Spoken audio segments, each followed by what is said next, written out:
Assalamualaikum warahmatullahi wabarakatuh. Sebelumnya yang terhormat kepada Bapak Pratama Heri Herlambang SHMH dan Bapak Zidni Ilma Fazada MH SHMH selaku dosen hukum acara tata usaha negara dan kami dari kelompok 9 ingin memaparkan materi terkait pemeriksaan perkara dengan acara biasa dan sebelumnya perkenalkan nama saya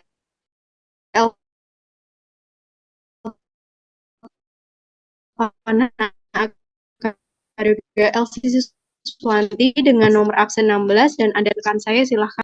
Perkenalkan, nama saya Najma Kusumawardini Wiska Putri dengan NIM 81114220006. Perkenalkan saya Vivi Martia, NIM 8111422040 dengan nomor absen 40. Saya Ayah Permatasari dengan NIM 811422050 dengan nomor absen 50. Selanjutnya langsung saja ke materi, silahkan. Pemeriksaan acara biasa dalam sengketa tata usaha negara atau TUN adalah proses pemeriksaan yang mengikuti seluruh prosedur yang telah ditetapkan. Proses ini dilakukan dengan metode yang umum, termasuk dilakukan oleh majelis hakim yang terdiri dari 3 orang hakim. Proses pemeriksaan persidangan di peradilan tata usaha negara, terutama di pengadilan tingkat pertama, biasanya dilakukan dengan menggunakan acara biasa. Selanjutnya ada dasar hukum. Dasar hukum sendiri yang pertama adalah ada Undang-Undang Nomor 5 Tahun 1986 tentang Peradilan Tata Usaha Negara. Yang kedua ada Undang-Undang Nomor 51 Tahun 2009, perubahan kedua atas Undang-Undang Nomor 5 Tahun 1986 tentang Peradilan Tata Usaha Negara. Yang selanjutnya ada tujuan. Tujuan dari peradilan acara biasa ini untuk mencapai suatu putusan yang final, berkualitas, dan berbobot. Diperlukan pemeriksaan yang cermat dan teliti terhadap dasar-dasar serta latar belakang sengketa yang diajukan. Selain itu, penting juga untuk menilai kebenaran dari dalil-dalil yang disampaikan oleh para pihak serta mempertimbangkan landasan hukum yang mendasari perkara tersebut. Selanjutnya akan dilanjutkan oleh rekan saya. Baik, ada tahapan pelaksanaan pemeriksaan perkara acara biasa. Yang pertama yaitu ada pengajuan gugatan. Pengajuan gugatan dalam pasal 1 angka 11 Undang-Undang Nomor 51 Tahun 2009 tentang Peradilan Tata Usaha Negara sebagai permintaan resmi yang berisi tuntutan kepada badan atau pejabat tata usaha negara yang diajukan ke pengadilan untuk mendapatkan keputusan hukum. Pengajuan gugatan sendiri dapat dilakukan dengan 2 cara, yaitu yang pertama ada gugatan diajukan langsung oleh penggugat.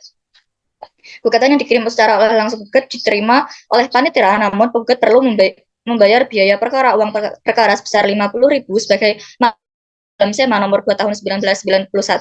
Yang kedua ada gugatan diajukan melalui pos oleh penggugat. Dalam SEMA nomor 2 tahun 1991 ditentukan bahwa dalam hal gugatan dikirimkan melalui pos bahwa panitera wajib membayar pembayaran biaya perkara di awal dengan batas waktu 6 bulan. Dan yang kedua ada penelitian administratif yang diatur dalam Undang-Undang Nomor 5 Tahun 1986 terkait yang pertama ada wewenang untuk melakukan penelitian administratif. Yang kedua ada objek dalam penelitian administrasi atau dalam pasal 56. Dan yang ketiga ada alasan gugatan yang tercantum dalam pasal 53. Yang selanjutnya akan dilanjutkan oleh rekan saya. Baik, selanjutnya masih ada di tahap pelaksanaan. Yang ketiga ada rapat permusyawaratan, proses yang dilakukan oleh majelis hakim untuk mendiskusikan dan memutus suatu perkara setelah pemeriksaan di persidangan selesai agar mencapai kesepakatan mengenai putusan perkara yang telah disampaikan selama persidangan. Lalu yang keempat ada pemeriksaan persiapan. Pemeriksaan persiapan sendiri merupakan proses yang harus dilakukan untuk memperbaiki kekurangan dalam gugatan, sehingga ketika perkara diperiksa, gugatan sudah siap dengan baik. Pemeriksaan ini dilaksanakan oleh majelis hakim berdasarkan penetapan dari ketua pengadilan sebagaimana diatur dalam pasal 63 ayat 1 Undang-Undang nomor 5 tahun 1986 dan lokasi pemeriksaan persiapan dapat dilakukan di ruangan musyawarah atau kamar kerja hakim tanpa mengenakan toga. Pemeriksaan persiapan ini adalah kekhususan yang dimiliki oleh PT UN. Selanjutnya bisa dilanjutkan oleh rekan saya. Baik, untuk contoh perkara sendiri yang disingkatkan, kami mengambil dalam putusan nomor 45/G/2018 PT-SMD. Di sini ada Simon sebagai penggugat mengajukan kasus terhadap Bupati Nunukan selaku tergugat. Penggugat merasa dirugikan karena diberhentikan secara tidak hormat dari jabatannya sebagai pegawai negeri sipil. Penggugat mengklaim bahwa tindakan tersebut mengakibatkan kerugian signifikan, termasuk kehilangan status hukum sebagai pegawai negeri sipil yang dapat berdampak pada hak dan kepentingannya. Next. Untuk kesimpulan sendiri, untuk pemeriksaan perkara dengan acara biasa di Peradilan Tata Usaha Negara adalah bahwa pemeriksaan dilakukan oleh majelis hakim yang terdiri dari 3 hakim berdasarkan UU nomor 5 tahun 1986 dan UU nomor 51 tahun 2009. Prosesnya sendiri meliputi pengajuan gugatan, penelitian administratif oleh panitera, rapat pemusyawaratan untuk menilai kelayakan gugatan, dan pemeriksaan persiapan oleh majelis hakim guna untuk memperbaiki kekurangan dalam gugatan sebelum diproses lebih lanjut di pengadilan. Selanjutnya saya serahkan ke moderator.